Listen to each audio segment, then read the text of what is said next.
இன்றைய இறைவார்த்தை. இன்றைய தினத்துக்கு உரிய முதலாம் வாசகம்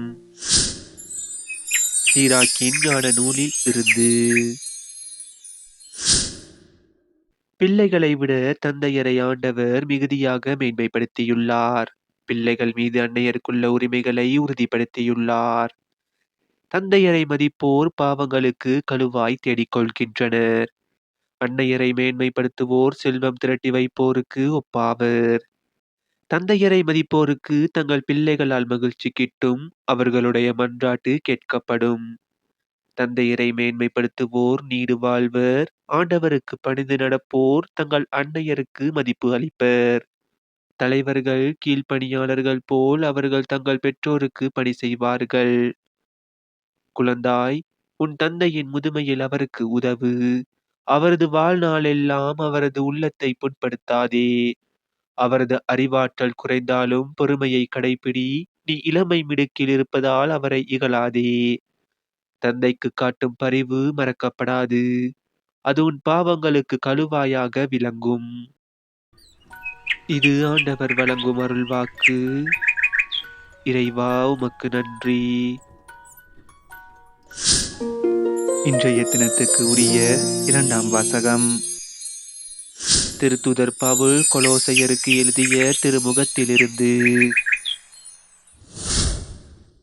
சகோதரர் சகோதரிகளே, நீங்கள் கடவுளால் தேர்ந்து கொள்ளப்பட்டவர்கள், அவரது அன்பிற்குரிய இறைமக்கள்.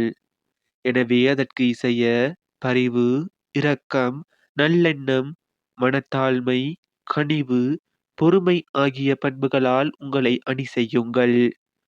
ஒருவரை ஒருவர் பொறுத்து கொள்ளுங்கள். ஒருவரை பற்றி ஒருவருக்கு ஏதாவது முறையீடு இருந்தால் மன்னியுங்கள். ஆண்டவர் உங்களை மன்னித்தது போல நீங்களும் மன்னிக்க வேண்டும். இவை அனைத்துக்கும் மேலாக அன்பையே கொண்டிருங்கள். அதுவே இவை அனைத்தையும் பிணைத்து நிறைவு பெற செய்யும். கிறிஸ்து அருளும் அமைதி உங்கள் உள்ளங்களை நெறிப்படுத்துவதாக. இவ்வமைதிக்கென்றே நீங்கள் ஒரே உடலின் உறுப்புகளாக இருக்க அழைக்கப்பட்டீர்கள். நன்றியுள்ளவர்களாய் இருங்கள். கிறிஸ்துவை பற்றிய நற்செய்தி உங்களுக்குள் நிறைவாக குடிக்கொள்வதாக. முழு ஞானத்தோடு ஒருவருக்கு ஒருவர் கற்பித்து அறிவுரை கூறுங்கள். திருப்பாடல்களையும் புகழ்பாக்களையும் ஆவிக்குரிய பாடல்களையும் நன்றியோடு உளமாற பாடி கடவுளை போற்றுங்கள். எதை சொன்னாலும் எதை செய்தாலும் அனைத்தையும் ஆண்டவர் இயேசுவின் பெயரால் செய்து அவர் வழியாய் தந்தையாம் கடவுளுக்கு நன்றி செலுத்துங்கள். திருமணமான பெண்களே, உங்கள் கணவருக்கு நீங்கள் பணிந்திருங்கள். ஆண்டவரை சார்ந்து வாழ்வோருக்கு இதுவே தகும். திருமணமான ஆண்களே, உங்கள் மனைவியரிடம் அன்பு செலுத்துங்கள். அவர்களை கொடுமைப்படுத்தாதீர்கள். பிள்ளைகளே, உங்கள் பெற்றோருக்கு முற்றிலும் கீழ்ப்படியுங்கள். ஆண்டவரை சார்ந்தவர்களுக்கு இதுவே தகும். பெற்றோர்களே, உங்கள் பிள்ளைகளுக்கு எரிச்சல் மூட்டாதீர்கள். அப்படி செய்தால் அவர்கள் மனம் தளர்ந்து போவார்கள். இது ஆண்டவர் வழங்கும் அருள்வாக்கு. இறைவா, உமக்கு நன்றி. இன்றைய தினத்துக்கு உரிய நற்செய்தி வாசகம். மத்தேயு எழுதிய தூய நற்செய்தியில் இருந்து. ஞானிகள் திரும்பி சென்ற பின் ஆண்டவருடைய தூதர் யோசேப்புக்கு கனவில் தோன்றி, நீர் எழுந்து குழந்தையையும் அதன் தாயையும் கூட்டிக் கொண்டு எகிப்துக்கு தப்பி ஓடி செல்லும். நான் உமக்கு சொல்லும் வரை அங்கேயே இரும். ஏனெனில் குழந்தையை ஏரோது கொல்வதற்காக தேடப் போகிறான் என்றார். யோசேப்பு எழுந்து குழந்தையையும் அதன் தாயையும் கூட்டிக் கொண்டு இரவிலேயே எகிப்துக்கு புறப்பட்டு சென்றார்.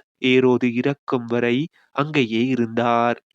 இவ்வாறு எகிப்திலிருந்து என் மகனை அழைத்து வந்தேன் என்று இறைவாக்கினர் வாயிலாக ஆண்டவர் உரைத்தது நிறைவேறியது. ஏரோது காலமானதும் ஆண்டவருடைய தூதர் எகிப்து யோசேப்புக்கு கனவில் தோன்றி, நீர் எழுந்து குழந்தையையும் அதன் தாயையும் கூட்டிக் கொண்டு இஸ்ரேல் நாட்டுக்கு செல்லும்.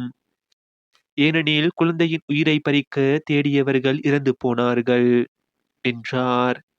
எனவே யோசேப்பு எழுந்து குழந்தையையும் அதன் தாயையும் கூட்டிக் கொண்டு இஸ்ரேல் நாட்டுக்கு வந்து சேர்ந்தார். ஆனால் யூதேயாவில் அர்கெலா தன் தந்தைக்கு பின் அரசாளுவதாக கேள்விப்பட்டு அங்கே போக அவர் அஞ்சினார். கனவில் எச்சரிக்கப்பட்டு கலிலேயா பகுதிகளுக்கு புறப்பட்டு சென்றார். அங்கு அவர் நாசரேத் எனப்படும் ஊருக்கு சென்று அங்கு குடியிருந்தார். இவ்வாறு நசரேயன் என அழைக்கப்படுவார் என்று இறைவாக்கினர்கள் உரைத்தது நிறைவேறியது. இது நம் கிறிஸ்து இயேசு வழங்கும் வாழ்வு தரும் நற்செய்தி. கிறிஸ்துவே உமக்கு புகழ். இன்றைய தினத்துக்கு உரிய சிந்தனை துளிகள். திருக்குடும்பம் நம் அனைவருக்கும் ஒரு வழிகாட்டுகின்ற குடும்பமாக இருக்கின்றது. ஆண்டவருக்கு அஞ்சி நடப்பவரே பேறு பெற்றவர். ஒவ்வொரு குடும்பமும் கடவுளுக்கு அஞ்சி நடக்க வேண்டும். ஏனென்றால் திருக்குடும்பத்தில் அன்னை மரியாள், யோசேப்பு மற்றும் ஆண்டவராகிய இயேசு கிறிஸ்து மூவரும் கடவுளின் சொல்லையும் செயலையும் தங்கள் வாழ்வில் பின்பற்றினார்கள். அன்னை மரியாள் அவர் வாழ்க்கையே தியாகம் செய்தார். கடவுளின் வார்த்தையை பின்பற்றினார். யோசேப்பு வளர்ப்பு தந்தையாக இயேசுவை அன்புடனும் பாசத்துடனும் பார்த்து கொண்டார். ஆண்டவராகிய இயேசு கிறிஸ்து கடவுளின் திருவுளத்தை நிறைவேற்றினார். நாமும் இந்த திருக்குடும்பத்தை பின்பற்றி கடவுளுக்கு உகந்தவாறு வாழ்வோம். நம்முடைய வாழ்விலும் ஒருவர் ஒருவரை விட்டுக் கொடுக்காமல் ஒரே இறை குடும்பமாக வாழ்வோமாக.